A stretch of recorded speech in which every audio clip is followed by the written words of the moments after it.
Well, thousands of people die in Pima County every year, but there are hundreds that may never be identified.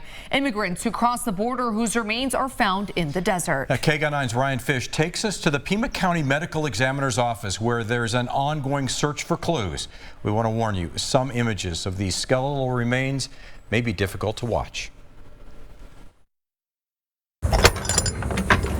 Behind the Pima County Medical Examiner's office, a trailer full of bones. We're curating human remains rather than destroying them. Dr. Gregory Hess says there's roughly 600 sets of skeletal remains in here, all of them cold cases. We can examine them again. We identify someone out of this collection maybe once every month or two. However, we're adding more remains than we're releasing. The staff believes nearly all of them are people who died crossing the desert. This one is just a cranium. The bones can help the staff piece together a person's height, age, or gender. We cut this sample from the cortical bone, and this is a bone sample that we would use to generate a DNA profile. But even DNA testing is no guarantee of a positive ID. Many migrants, their DNA is not in some kind of U.S. database sitting around that would allow us to make some kind of blind comparison. Unless loved ones give their DNA, there's little chance of a match. These are people that died on the surface of the desert. The bones were not buried, otherwise they wouldn't turn white like this. They're just here waiting for potentially some kind of DNA clue someday.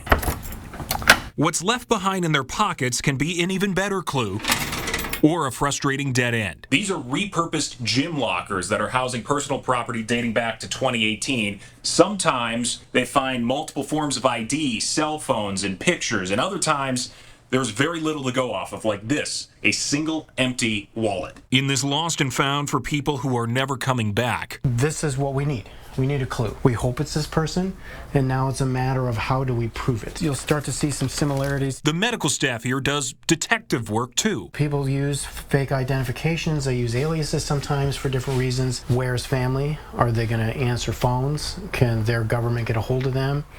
Do they trust to their government? Hess says the workload has been steady through each of the past few presidents. Every year we get, somewhere between 150 to 200 remains, pretty much directly related to how hot and dry it is. These people never got where they wanted to go, but the team here tries their best to at least give them back their names. On Tucson Southside, Ryan Fish, KGUN 9.